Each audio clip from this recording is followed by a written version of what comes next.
Les amis, c'est bon, on sait qui sera en finale de la Coupe du Monde des clubs 2025, première édition. Et l'équipe qui est sortie victorieuse de ce duel entre Fluminense et le Chelsea Football Club, c'est bien Chelsea. L'équipe qui galère depuis des années, qui achète des joueurs à l'appel et qui n'a aucun résultat. Là, pour une fois, eh bien, s'en sort plutôt pas mal. Ils ont eu un adversaire qui n'était pas à leur hauteur, clairement. Ils étaient beaucoup plus forts. Après avoir gagné à C4 cette année, ils finissent donc en finale de la Coupe du Monde des clubs et joueront donc contre soit le PSG, soit le Real Madrid, selon ce qui se passe demain. Qu'est-ce qui s'est passé pendant ce match? Tout d'abord, nous avons eu à la 17e minute un superbe but de Joao Pedro. Une grosse frappe enroulée en lucarne du dehors de la surface.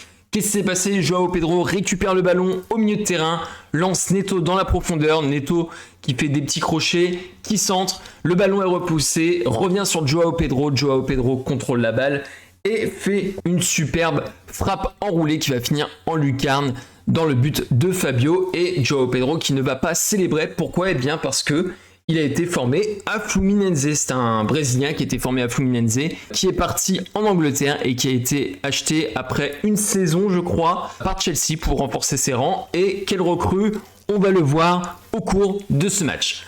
À la 25e, nous avons eu un sauvetage sur la ligne de Cucurella, le défenseur espagnol de Chelsea. Hercules met un petit ballon, il arrive dans la surface, petit ballon, il le pousse. Ça passe les défenseurs, ça passe le gardien, c'est prêt à passer la ligne. Et Cucurella fait une espèce de tacle pour sortir ce ballon. Et quand on voit les images du replay, on va dire, de l'analyse de l'action, vraiment, le ballon était sur la ligne, quoi. Donc vraiment, il sauve le ballon au dernier moment. Donc très belle action de Cucurella qui, à ce moment-là, sauve le match de Chelsea parce qu'il empêche à Fluminense de revenir. À la 34e minute, c'est l'action du match, c'est l'action qui va faire polémique sur cette Coupe du Monde des clubs. Un penalty qui n'a pas été sifflé ou qui a été sifflé et que la VAR a appelé Monsieur Le Texier. Monsieur Le Texier qui arrive, qui regarde la VAR et qui dit non, il n'y a pas penalty, personne ne comprend. Pourquoi? Parce que c'était un coup franc de Fluminense qui arrive dans la surface de Chelsea.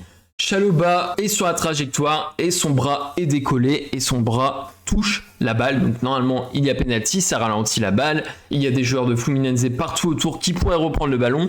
Mais du coup ils ne peuvent pas, le ballon est dégagé. Le Texier a jugé que la position du défenseur de Chelsea était naturelle. Donc du coup, eh bien, il n'y a pas de penalty. Je pense que ça va faire un peu jaser. En tout cas, ça aurait permis à Fluminense de revenir dans le match et ça fausse complètement le rapport de force. À la 56e minute, en deuxième mi-temps, il y a une perte de Bernal devant la surface de Chelsea. Il y a un cafouillage. Palmer récupère la balle, fait la passe à Enzo Fernandez qui lance Joao Pedro encore une fois, qui part sur la gauche en profondeur, qui crochette son adversaire et qui envoie un missile en barre rentrante. Vraiment, je vous invite à regarder le replay du match si vous ne l'avez pas vu parce que le but est magnifique. Donc il va signer de ce fait un doublé pour, je crois, son premier match avec Chelsea contre son club formateur. Donc encore une fois, il ne va pas célébrer le but, mais vraiment l'action était magnifique. À la 64e, sauvetage de Thiago Silva sur la ligne après une frappe de Nkunku.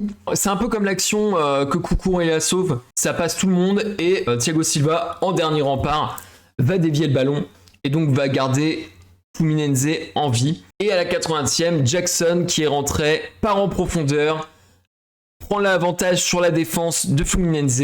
Il reste un adversaire et le gardien. Il est en angle fermé, pratiquement impossible de marquer. Cole Palmer est en retrait, donc il a juste à lui faire la passe. Et il décide de tirer en angle fermé, donc il gâche complètement l'action et il se fait détruire par Cole Palmer qui est furieux de ne pas avoir reçu la balle. Donc c'est pas étonnant de la part de Jackson, que je trouve est un joueur qui prend souvent les mauvaises décisions, comme son carton rouge qu'il a pris au bout de, je crois, 1 ou 2 minutes sur le premier match de cette Coupe du Monde, un joueur qui pourrait ne pas rester à Chelsea au vu de ses prestations récentes. Du côté de Chelsea, des joueurs du coup à retenir, donc on a eu Cole Palmer qui a une première mi-temps plutôt discrète. J'ai pas trouvé sa première mi-temps vraiment bonne.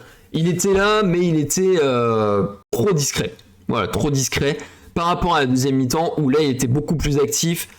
Beaucoup plus de capacité d'élimination, beaucoup plus de passes justes au bon endroit. On a eu Neto qui est toujours excellent là depuis le début de la Coupe du Monde, des clubs. Il a déjà été excellent en Ligue des Nations avec le Portugal.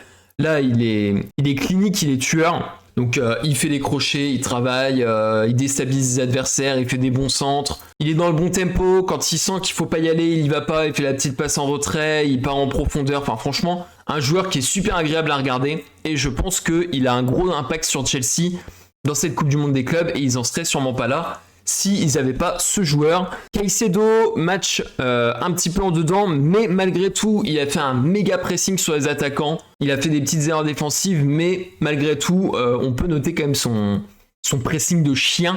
Il était vraiment très très présent sur les attaquants, donc un petit peu mitigé parce qu'il a fait des petites erreurs, mais en même temps, il a été bon sur plusieurs actions. Un joueur que j'ai trouvé excellent, c'est Malo Gusto, très actif offensivement. En même temps, il avait pas grand chose à faire défensivement sur son aile. Il a été assez dangereux. Il y a un moment où il fait une tête piquée et c'est Fabio qui vient récupérer le ballon, mais sinon, il a fait un bon travail offensif, un bon travail défensif, mais c'est moins ce qu'on notera de sa part. Enzo Fernandez, comme à son habitude, donc il a fait des passes dangereuses. Il a été plutôt discret, mais il était là. Il a notamment sur le deuxième but où il lance Joao Pedro et donc on vient à Joao Pedro, qui est vraiment incroyable, je trouve. Je connaissais pas ce joueur clairement, honnêtement, à direct, le mec il met 2 buts incroyables, une lucarne enroulée et une transversale rentrante, donc je pense que c'est un joueur dont on va entendre parler souvent. Ceux qui regardent la première ligue l'avaient déjà vu. Je sais pas où il était l'année dernière, mais il n'était pas encore à Chelsea.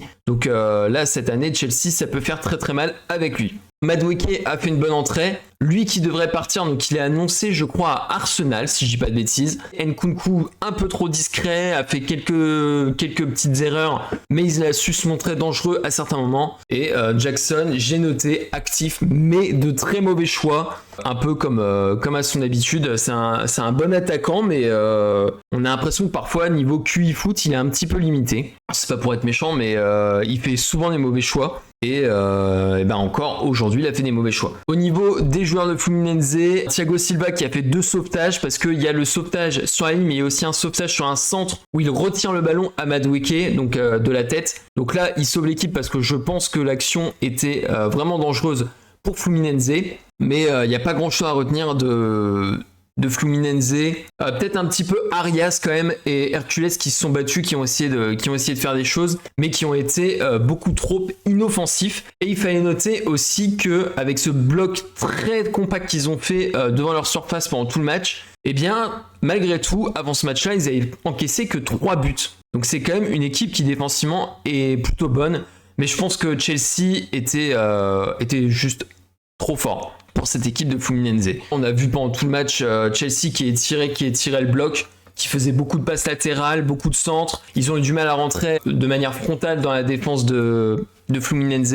Mais voilà, c'est tout ce qu'on peut dire. Il n'y avait pas grand chose à dire, si ce n'est relever les bonnes prestations individuelles des joueurs de Chelsea. Donc la finale, ce sera soit PSG-Chelsea, soit Real Madrid-Chelsea. Ça va donner, je pense, du beau spectacle, même si à mon avis, ce sera sûrement le PSG qui va gagner cette compétition. En tant que supporter madrilène, j'aimerais bien que ce soit Madrid qui aille au bout. Mais demain, je vois le PSG vainqueur, même si j'espère que le Real Madrid gagnera le match. Et on fera le petit débrief du match demain. Donc je vous souhaite une très bonne soirée, prenez soin de vous et on se retrouve un peu plus tard pour débriefer les derniers matchs de cette Coupe du Monde des clubs.